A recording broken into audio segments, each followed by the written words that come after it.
जब भी डिग्री की हम बात करें या हायर एजुकेशन की बात करें तो उसको कॉन्टेक्स्ट में करें। वो कॉन्टेक्स्ट है एम्प्लॉयमेंट का। Right sir. अगर वो डिग्री या वो नॉलेज हमें एम्प्लॉयमेंट नहीं दे रही है तो डिग्री बेकार है। जी सर, वो थोड़ा इन्फॉर्मेशन और नॉलेज को कंफ्यूज कर रहे हैं लोग। उनको लगता है कि उनके पास इन्फॉर्मेशन है तो वो नॉलेज है, बट देन वो आस्किंग क्वेश्चंस हैव रिड्यूस्ड। सो उसका देखिए, आप उसका हमें उनको बताना नहीं है कि इन्फॉर्मेशन नॉलेज जी, हमें डेमोन्स्ट्रेट करना है।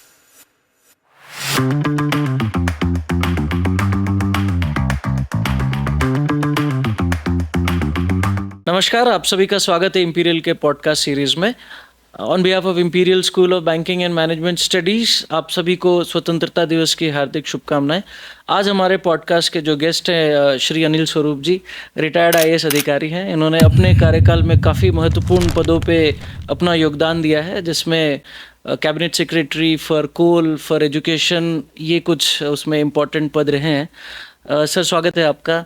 Thank you. आप आए, you accepted our invitation. Pleasure being here. It's really honor for us to host you today.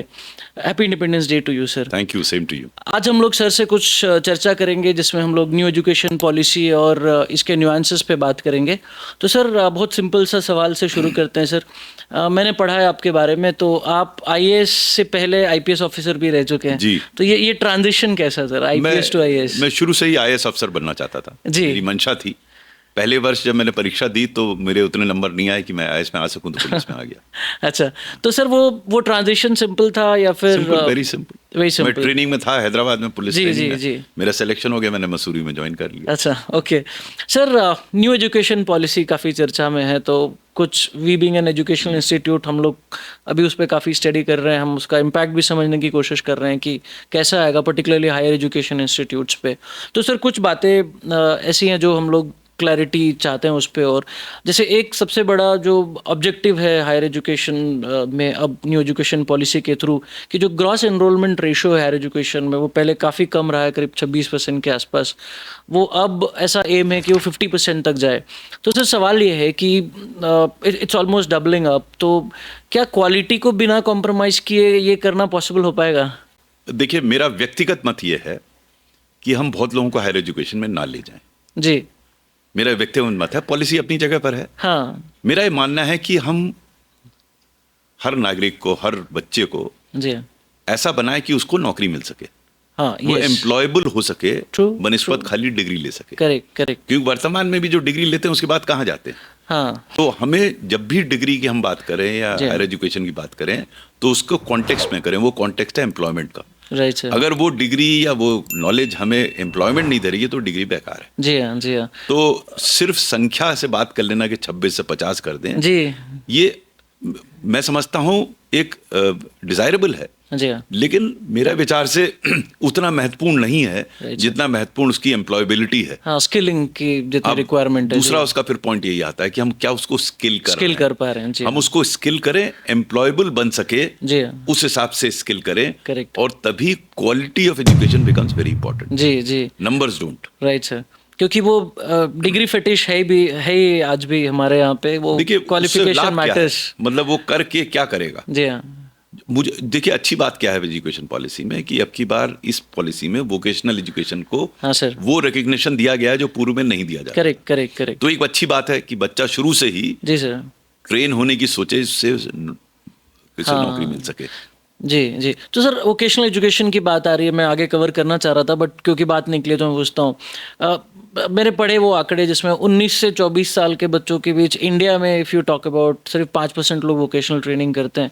वहीं यूएस में it is more than 50%, Germany में 75% प्लस है, साउथ कोरिया में तो 95% से ऊपर है।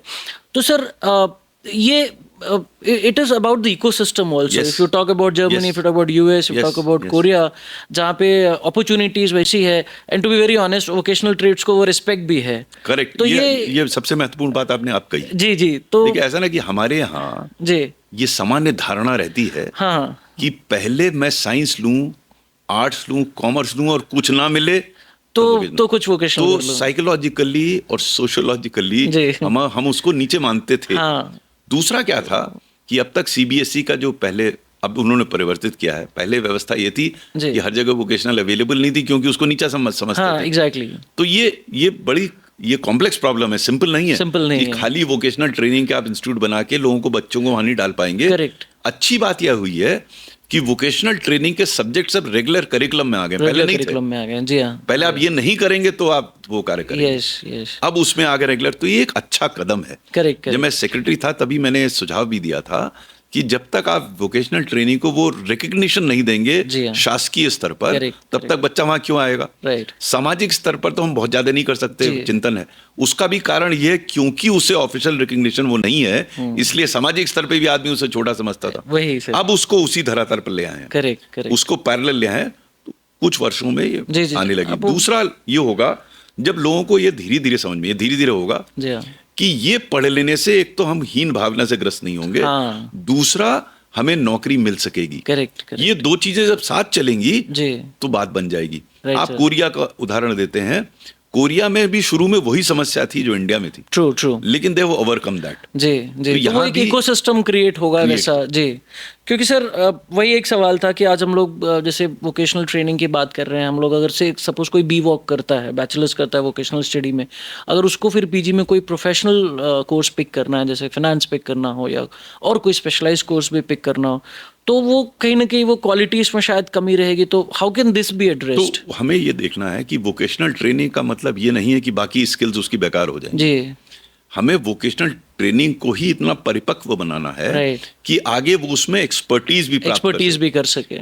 अब खाली, और जब वोकेशनल ट्रेनिंग बड़ा जेनरिक सा हमने शब्द बता दिया, जी, जी। उसके स्पेसिफिक्स में आना जाना होगा कि हर स्ट्रीम में Right. क्या अतिरिक्त उसको स्किल्स हम दें, Skills दे सकते जिससे हैं। वो आगे जाकर उसमें और एक्सपर्ट बन सके। Correct. तो दोनों चीजें, एक तो आरंभिक स्तर पर जो हमें स्किल्स उसको देना है, Right, sir. उसके लिए किस इंफ्रास्ट्रक्चर की जरूरत है, जी। किस प्रकार के विशेषज्ञ चाहिए, टीचर्स चाहिए जो Teachers उसको पढ़ाएं। चाहिए, yeah. सामान्य हिस्ट्री ज्योग्राफी वाला वो नहीं पढ़ा पाएगा, नहीं पढ़ा पाएगा, तो correct. वो हम व्यवस्था करें। फिर फ्यूचर में उसके फर्दर एक्सपर्टीज डेवलप करने के लिए जी। वहां और अलग व्यवस्था करें। राइट। तो ये खाली वोकेशनल ट्रेनिंग कह देने से, खाली उस सब्जेक्ट को रेटिंग देने से नहीं होगा। नहीं होगा। ये पूरी प्रोसेस है, पूरी चेन को हमें देखना पड़ेगा, जी। तभी इसमें चेंज आएगा। जी जी। क्योंकि सर इसमें गवर्नमेंट की भी अच्छी भूमिका होगी, क्योंकि जिन कंट्रीज की हम बात कर रहे हैं वहाँ पे आप देखिए उनकी इंडस्ट्रीज, अगर जर्मनी है तो ऑटोमोबाइल है, या देखिए, आप बहुत कोरिया है तो इंपॉर्टेंट बात आपने कही है, मैं जी। थोड़ा सा इसको और डिटेल में Yes, sir, जाना yes, चाहूंगा sir, for the please, audience. please. होता क्या है कि हम उसको क्या पढ़ा रहे हैं और क्या जरूरत है, जी। इसमें अगर मेल नहीं होगा हाँ, तो आप उनको तैयार कर देंगे वोकेशनल ट्रेनिंग में, स्किल कर देंगे, करेक्ट, लेकिन एम्प्लॉयमेंट नहीं आएगा फिर। The entire vocational industry has to be driven by the demand. Demand, exactly. It can't be a supply side management. It has to be a demand side understanding and then supply accordingly. Yes yes. और उसके लिए skilling और vocational training के लिए industry के साथ मिलकर काम करना परम आवश्यक है, जी। क्योंकि ये जो निकलेंगे वो वहीं अब्जॉर्ब होंगे। वहीं अब्जॉर्ब होंगे। अगर उसमें डिस्कनेक्ट आ गया कि जो डिमांड है और जो सप्लाई में है, जी। तो आप ट्रेन तो कर देंगे उनको, हाँ, उनको नौकरियां नहीं मिलेंगी फिर से। जी सर। सर मेरे को ये भी पूछना था आपसे कि जैसे अगेन एनईपी में बहुत ज़्यादा फोकस है मल्टी डिसिप्लिनरी कोर्सेज वगैरह करने के लिए, तो अगर हम लोग कोई स्पेशलाइज्ड स्किल की बात कर रहे हैं, जैसे बहुत सारे इंस्टीट्यूशंस रहे हैं, लाइक आईएम्स फॉर एग्जांपल हमेशा से मैनेजमेंट में स्पेशलाइज्ड रहे हैं, उसमें भी और निशा है, जैसे जेवियर्स के जितने इंस्टीट्यूट्स थे वो एचआर को स्पेशलाइज कर रहे थे। तो सर ऐसा तो नहीं जा रहे हैं हम लोग कि फिर ये स्पेशलाइज्ड चीज़ें कम होंगी और ना, इसमें कॉन्ट्रडिक्शन नहीं है। जी। देखिए, स्पेशलाइज्ड आदमी भी एक कॉन्टेक्स्ट में काम करता है। जी हाँ। जब आप मल्टी डिसिप्लिनरी बात करते हैं तो आप कॉन्टेक्स्ट को अंडरस्टैंड करते हैं, ओके वो स्टैंड अलोन नहीं है। ओके। तो जहां एक और आपको स्पेशलाइजेशन करना है, जी। वहां आप कॉन्टेक्स्ट को नहीं भूल सकते। ओके। तो अगर आपने अन्य चीजों का ज्ञान प्राप्त किया है, जैसे आपने साइंस स्ट्रीम में है जी। और सीधी आपने पॉलिटिकल साइंस पढ़ा है, जी हाँ। तो हम सब पॉलिटिकल कॉन्टेक्स्ट में काम करते हैं। हाँ राइट। अगर उससे हम बिल्कुल अभिज्ञ हो जाएंगे, जी। और ये कोई किसी को रोकता नहीं है कि आप जनरल कॉन्टेक्स्ट को समझ के स्पेशलाइजेशन ना कीजिए। Of course. ये हम जब एक बार समझ लेते हैं, या ये होगा या ये होगा, तो प्रॉब्लम आएगी। जी जी जी। हमें कॉन्टेक्स्ट तो समझना ही है, क्योंकि कोई भी स्पेशलाइजेशन अपने आप में नहीं करता। इवन साइंटिस्ट जो रिसर्च कर रहा है वो भी एक कॉन्टेक्स्ट में कर रहा है, वो बड़ा स्पेशलाइज काम कर रहा है, लेकिन कॉन्टेक्स्ट है। जी। कॉन्टेक्स्ट की जानकारी जरूरी है। Yes sir. तो सर जो पीजी स्टडीज जनरली हम लोग देखते हैं कि वो ज़्यादा स्पेशलाइज्ड होता है पर्टिकुलरली, तो उसमें फिर ये मल्टी डिसिप्लिनरी अप्रोच कैसा काम कर पाएगा? नहीं, पीजी में तो मेरे विचार से है भी नहीं इतनी मल्टीपल अप्रोच। थोड़े एक आध सब्जेक्ट यूजी में ज़्यादा रहे हैं, यूजी में ज़्यादा है, तो ये ठीक है। यूजी में आपको बहुत व्यापक जनरल जानकारी हो ज्यादा जाएगी। चाहिए, जी हाँ। फिर वो जब आपको बेस बन गया जी। तब आप फोकस हो गए पर्टिकुलर सब्जेक्ट में। Correct correct. उसके बाद रिसर्च करेंगे तो एक टॉपिक में। ऑफ कोर्स तो धीरे धीरे रिफाइन होता जाता Refine होता है। जाता है। लेकिन चूंकि आपने बीए में सब कॉन्टेक्स्ट देखे हैं जी हाँ। तो वो कॉन्टेक्स्ट आपके बैकग्राउंड में दिमाग में रहेगा जब स्पेशलाइज करेंगे। प्रॉब्लम तब आती है जब हम इसको समझते हैं एक्सक्लूसिव है, या तो मल्टीडिसिप्लिनरी होगा स्पेशलाइजेशन। मेरे विचार से कोई कॉन्ट्रडिक्शन नहीं है। ओके। क्योंकि बीए में आप मल्टीडिसिप्लिनरी हो गए, एमए में आके आपने एक आध और कुछ ले लिया, लेकिन मेन आपका फोकस एक सब्जेक्ट। जी वो है सर। ऐसे कुछ डोमेन्स है जैसे जिसकी जानकारी शायद सारे लोगों को होनी चाहिए, सारी स्ट्रीम के बच्चों को होनी, जैसे इकोनॉमिक्स फॉर एग्जांपल। अब बिल्कुल होनी चाहिए। कोई भी स्ट्रीम आप पढ़ रहे हो, अगर आपको इकोनॉमिक्स की जानकारी अगर है तो फंडामेंटल नहीं है जानकारी तो आप फिर you will be lost somewhere. You will be lost. True true true. और सर हमने ये भी पढ़ा एनईपी में कि मल्टीपल एग्जिट्स के भी पॉइंट्स है ग्रेजुएशन में। 1 ईयर के बाद आप सर्टिफिकेट लेके वर्कआउट कर सकते हैं, 2 इयर्स में डिप्लोमा, 3 इयर्स में डिग्री, एंड देन 4 इयर्स है तो फिर आपका रिसर्च बेस्ड है।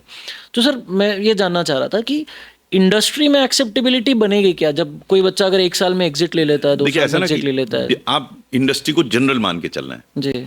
हम उसके और फर्दर उसको डिसएग्रीगेट करें जी और स्पेसिफिक सेगमेंट्स देखें, तब हमें पता लगेगा कि 1 साल से निकला वाला कहाँ जा सकता है, हाँ, 2 साल से निकला वाला कहाँ तो जा लेवल्स सकता है। डिसाइड हो वो पाएंगे, लेवल्स डिसाइड हो पाएंगे। तो पहले क्या होता था, जनरल सब जने बीए सब कुछ कर ले रहे सब हैं, कर रहे हैं, तो सब जने सब जगह पहुंच रहे हैं। करेक्ट। अब ये है कि उसने अगर फर्स्ट ईयर से निकला है तो उसका एक नीश बना, उन हाँ, इंडस्ट्री में जाएगा। yes। 2 दिन निकला तो वो नीश बना, वहां जाएगा। Correct। तीसरा निकला, वहां जाएगा।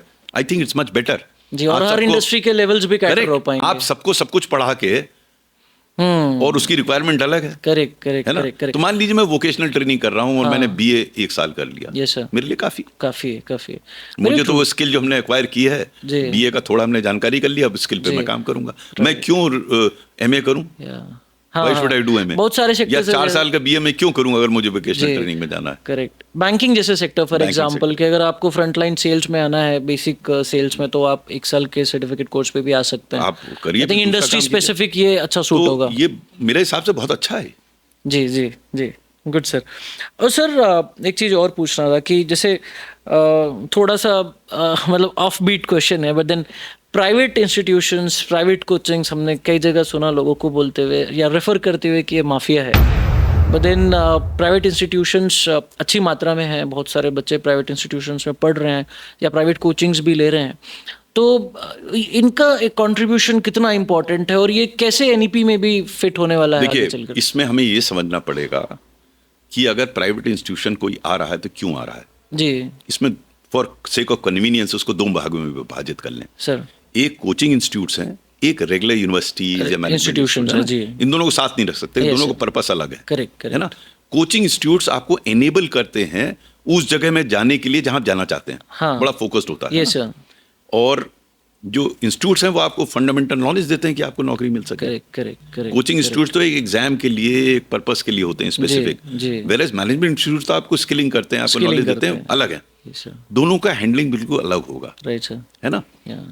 कोचिंग इंस्टीट्यूट्स का फिर हमें ये समझना पड़ेगा कि कोचिंग इंस्टीट्यूट क्यों है। यानी कि जो सामान्य रूप से बच्चे को खुद समझ लेना चाहिए उसको वो बताते हैं, वो क्यों बता रहे हैं। हाँ। अब कोचिंग इंस्टीट्यूट्स को भी स्प्लिट कीजिए। करेक्ट। जब मैं सेक्रेटरी एजुकेशन था, स्कूल एजुकेशन था, तो मैंने इस पे चर्चा की जी कि क्यों जाते हैं बच्चे कोचिंग इंस्टीट्यूट में। वो इसलिए जाते हैं कि जो उनको पढ़ाते हैं हम क्लास 12 में उसकी जरूरत नहीं होती एग्जाम में, तो उसको कहीं जाना पड़ेगा पढ़ने के लिए। करेक्ट। तो मैंने कुछ आईआईटी प्रोफेसर से बात भी की इस बारे में कि सैट और कैट के लिए तो कोचिंग इंस्टीट्यूट में नहीं जाते हैं। एग्जैक्टली। आईआईटी के लिए क्यों जाते हैं, नीट के लिए क्यों जाते हैं? करेक्ट। क्यों? क्योंकि हमारी उसकी एग्जामिनेशन प्रणाली ऐसी। तो मैंने उनसे ये भी पूछा, तो बुक से काफी अलग होते हैं उसके एग्जाम्स। करेक्ट। तो बुक से आप पास हो रहे हैं और फिर वो करिकुलम यहाँ लाइए ना, यहाँ लाइए। Correct, exactly. तो ऐसा नहीं है इसका कोई जी। रास्ता नहीं है, रास्ता है, लेकिन वो इंडस्ट्री इतनी बड़ी है कि आसानी से वो रास्ता जाने नहीं देगी, होता नहीं है। अब आइए मैनेजमेंट इंस्टीट्यूट्स में जो कई मैनेजमेंट इंस्टीट्यूट तो बहुत अच्छा काम कर रहे हैं जी, लेकिन कई सिर्फ नाम के लिए हैं और उससे बच्चों को बहुत नुकसान होता है। तो इसमें मेरे विचार से सरकार की भूमिका एज ए फैसिलिटेटर होगी और पार्टली रेगुलेटर, कि वो नॉर्म्स क्लियरली हैं, लेकिन वो नॉर्म्स को स्ट्रिक्टली एनफोर्स करे, सरकार नहीं करे। Right sir. मेरे विचार से एक इंडिपेंडेंट बॉडी होनी चाहिए जिसपे सरकार को कोई नियंत्रण नहीं है। करेक्ट। इनफैक्ट वो प्राइवेट बॉडी क्रिएट करे एक जी संस्था को, जो ये इंश्योर करे कि जो गाइडलाइंस सरकार ने बनाई है वो सरकार को बनानी चाहिए, Right, sir. उनका इम्प्लीमेंटेशन कायदे से हो। क्यों? क्योंकि बच्चों का बहुत नुकसान होता है। Of course sir. अगर वो नहीं होगा तो बच्चों को, ये मैंने व्यक्तिगत रूप से देखा है बीएड और डीएड कॉलेजेस जी जी जी जी। कि कई ऐसे कॉलेजेस थे, वो मेरे विचार से सबसे बड़ा माफिया वही था, हाँ जो सिर्फ पेपर पे थे या एक कमरे में थे, वो आपको डिग्री दे देंगे, एग्जिस्ट ही नहीं करते हैं। तो जो उससे जो टीचर निकलेगा, देखिए कितना भविष्य बर्बाद करेगा बच्चों का। ऑब्वियसली तो ये सब चीजें जो गाइडलाइंस हैं, रेगुलेशंस, वो तो सरकार को बनानी होंगे, सेंट्रल बॉडी। जी मेरे विचार से उसका एग्जीक्यूशन सरकार को नहीं करना चाहिए, उससे करप्शन आएगा। Okay okay. अगर वो आप सेपरेट कर दें, उसका भी व्यवस्था हो सकती है। एक दूसरे कॉन्टेक्स्ट में मैंने किया था, जब इंडिया से ऑर्गेनिक प्रोडक्ट एक्सपोर्ट होना था, जी सर। तो इस बात पे विचार हो रहा था कि ऑर्गेनिक प्रोडक्ट का सर्टिफिकेशन सरकारी संस्था करे या कोई और करे। ओके। सरकारी संस्था भी कर सकती थी, कर सकती थी जी। लेकिन उसमें करप्शन होता, so I was against it. Okay. मैंने कहा कि हम 8-10 प्राइवेट बॉडीज को एक्रेडिट कर देंगे, जी। वो करेंगे सर्टिफिकेशन, ओके। और हम will keep watch an I on the accredited yes body. Yes correct. तो हम डायरेक्टली सर्टिफिकेशन में इन्वॉल्व, उनकी अकाउंटेबिलिटी भी रहेगी Accountability जी। भी रहेगी। अकाउंटेबिलिटी बड़ा अच्छा फॉर्मूला है ये। जी सर। मैं अगर हूं तो यही करूं, मैं 4-5 एक्रेडिटेड एजेंसीज तैयार कर दूं, जी। वो जाके सर्टिफाई करे भाई किसी कॉलेज को ठीक कर रहा है नहीं कर रहा है। Exactly. मेरा उससे डायरेक्ट कोई कांटेक्ट नहीं है। Correct sir. तो जो हम लोग फ्रेमवर्क आप सबने काफ़ी सुना है, जब हम पहले भी बात कर रहे थे, बाकी आपके पॉडकास्ट वगैरह में सुना, तो framework process that is more I am a process man. जी। हम बंद कर दें इसको, एक्शन ले लें, वो ठीक है, करिए आप, करेक्ट। वो न्यूज़ बनेगी उसकी, लेकिन लॉन्ग टर्म सुधार सिस्टम, तो वो तो फ्रेमवर्क से ही आएगा, एक प्रोसेस आपको से ही प्रोसेस समझिए, सिस्टमिक इम्प्रूवमेंट। जी जी जी सर। और एक था सर कि एनईपी में ये भी पढ़ा हम लोगों ने कि एक भारत श्रेष्ठ भारत, ऐसा उसमें एक प्रोविजन बता रहे हैं कि students should travel around to learn and 100 tourist destinations to be identified, कि बच्चे जाएं और वैसे सीखें। तो ऐसे इंस्टीट्यूशंस जहाँ पे नेशनली बच्चे आते हैं, हर जगह से लोग आते हैं, तो उस कॉन्टेक्स्ट में ये फिर कैसे काम करेगा, जहाँ बच्चे ऑलरेडी आ रहे हैं बहुत सारी जगहों से, तो आपके पास डेमोग्राफिक डाइवर्सिटी है। हो गया कि एक जगह पर और लोग आके पढ़ रहे हैं। जी सर। एक ये है एक्सपोजर उन बच्चों का जो उस जगह कहीं गए नहीं है, कहीं नहीं है। ओके। और एक्सपोजर बहुत महत्वपूर्ण है जी। We experiment this with Jammu and Kashmir. जी। जब मैं सेक्रेटरी स्कूल एजुकेशन था, तो वहाँ के बच्चों को हम दिल्ली, पुणे, यहाँ बुलाते थे। हाँ। उनको तो पता ही नहीं था बाकी हिंदुस्तान में क्या है। हाँ। आंखें खुल जाती थी, आंखें खुल जाती, सही बात है। इसी तरह यहाँ के बच्चे वहाँ जाते थे, उनकी आंखें खुल जाती, उनको भी हाँ बहुत नई चीजें समझ में आती हैं। पढ़े जाकर, लेकिन ये एक्सपोजर बहुत महत्वपूर्ण, एक्सपोजर जरूरी है, बहुत जरूरी। जी जी सर। हम लोग वोकेशनल एजुकेशन की भी बात कर रहे थे, तो मेन स्ट्रीम में जब ये जुड़ेगा, ऑफ कोर्स जॉब अपॉर्चुनिटीज भी बढ़ेगी लोगों की, लेकिन सर जो ग्लोबल अवेयरनेस है, या फिर ग्लोबल इकोसिस्टम जो अब इंडिया में डेवलप हो रहा है, जितने जैसे ग्लोबल कैपेबिलिटी सेंटर्स काफ़ी ओपन हो रहे हैं इंडिया में, तो यहाँ पे अब बच्चों को स्पेशलाइज स्किल्स की बहुत ज़्यादा ज़रूरत है। कम्युनिकेशन, मैंने आपको बहुत बार बोलते हुए सुना है कि कम्युनिकेशन बहुत ज़रूरी है। तो सर इस पे कुछ काम करने का प्रोविजंस है, या और एक्स्ट्रा कुछ होना चाहिए? मेरी जानकारी में कई इंस्टीट्यूट्स अब स्पेशल कम्युनिकेशन पैकेजेस चला रहे हैं, स्पेशली मैनेजमेंट इंस्टीट्यूट, जो कि बहुत अच्छा है। करेक्ट। इन हाउस फैकल्टीज रखते हैं जो कम्युनिकेशन पे काम करते हैं। डेवलप करना बहुत जरूरी है जी। आपको लाइफ में सक्सेस के लिए आप क्या बोल रहे हैं, कैसे बोल रहे हैं, कहाँ बोल रहे हैं, कब बोल रहे हैं, ये जानकारी होना बहुत जरूरी है। और ये एक नेचुरली आपका आ जाना चाहिए। जब आप अभ्यास करेंगे 1 साल 2 साल 3 साल, तो फिर नेचुरल हो जाता है कि आपको कहाँ कैसे बोलना है। तो ये सॉफ्ट स्किल्स जो है, इनको डेवलप करना is very important. Many institutes have done it, I think others should also do it. Yes sir. Sir next generation, हम लोग बहुत सारी चीज़ें देख रहे हैं जो हो रहा है with growth of AI technology coming in, बहुत सारे मिसलीडिंग एग्जांपल्स भी देख रहे हैं हम लोग, बहुत सारा मिसगाइडेंस भी है, डिस्ट्रैक्शंस भी है बहुत सारे। तो हमारे व्यूअर्स बहुत सारे स्टूडेंट्स भी रहेंगे, तो इस जनरेशन को आप क्या एडवाइस देंगे सर? देखिए, हर जनरेशन के सामने डिस्ट्रैक्शंस जी। मैं सिर्फ इतना कह सकता हूँ, आज की तारीख में थोड़े ज्यादा हैं अट्रैक्टिव डिस्ट्रैक्शंस। हाँ, अट्रैक्टिव डिस्ट्रैक्शंस, ट्रू। तो फोन ही सबसे बड़ा डिस्ट्रैक्शन जी। तो बच्चों को तो मैं ये एडवाइस करूंगा कि कोई भी काम करो जी सर, उसमें ये जरूर विचार करो कि उसमें तुम्हारा क्या लाभ है। हाँ, करेक्ट। इंस्टेंट ग्रेटिफिकेशन नहीं, जी। लेकिन उसका क्या लाभ है। हाँ। क्योंकि जहां उसने ये सोचने लगा कि मेरे ऊपर क्या प्रभाव पड़ रहा है, जी हाँ। मेरा इससे नुकसान हो सकता है, तो फिर वो नहीं करेगा, मेरे कहने से नहीं करेगा। उसको स्वयं ये महसूस होना चाहिए इस समय का उपयोग वो कहीं और कर सकता है, और कर सकता काफी उपयोगी तरीके से कर सकता है, जिसका उससे भविष्य में लाभ होगा। तो किसी चीज को प्राप्त करने की थोड़ी बहुत सैक्रिफाइस तो इन्वॉल्व है। हाँ। तो ये लेकिन उसको खुद चिंतन करना पड़ेगा और हमें बच्चों को बताना पड़ेगा, तुम करो जो कर रहे हो, लेकिन इसका ये संभावित नुकसान है। हाँ। तुम इस पे चिंतन करो। अगर उसने चिंतन करना शुरू किया तो सुधार निश्चित आएगा। क्योंकि सर वो थोड़ा इन्फॉर्मेशन और नॉलेज को कंफ्यूज कर रहे हैं लोग। उनको लगता है कि उनके पास इन्फॉर्मेशन है तो वो नॉलेज है, बट देन वो आस्किंग क्वेश्चंस हैव रिड्यूस्ड। उसका देखिए, आप उसका हमें उनको बताना नहीं है कि इन्फॉर्मेशन नॉलेज, हमें डेमोन्स्ट्रेट करना है। जी हाँ। तो जो भी उनसे चर्चा करे व्यक्ति, वो इस बात को एम्फसाइज ना करे, इसको डेमोन्स्ट्रेट करे कि सूचना तो बहुत है आपके पास जी, बट क्या इससे आपके ज्ञानवर्धन हुआ क्या? एग्जैक्टली। वो अपने आप क्वेश्चन करेगा, फिर समझ के आगे करेगा। करेक्ट। तो sir again you know from the context of NEP only, हम लोग वहाँ पे मल्टीलिंगुअल स्टडीज़ पे भी हम लोग फोकस कर रहे हैं, हम लोग लोकल लैंग्वेजेस पे भी लर्निंग पे ज़्यादा फोकस कर रहे हैं, और फॉरेन लैंग्वेजेस पे कितना एम्फोसिस होना चाहिए, because we are talking about a global village kind of a concept. मेरा ये मानना है कि किसी एक लैंग्वेज को आप परिपक्व कर लेंगे और आपको लैंग्वेज सीखने की अगर आपको आदत है जी, तो आप दूसरी लैंग्वेज भी पिक कर लेंगे। Yes sir. हमें लैंग्वेज से प्यार होना चाहिए। Language is a matter of communication. Correct. It's a medium to communicate. It is a tool to communicate. It is a tool, of course. अगर किसी कार्य के लिए किसी भाषा को सीखना जरूरी है जी, तो अगर आपको भाषा के सीखने की आदत है और आपको अच्छा लगता है तो आप सीख जाएंगे। तो आप सीख जाएंगे।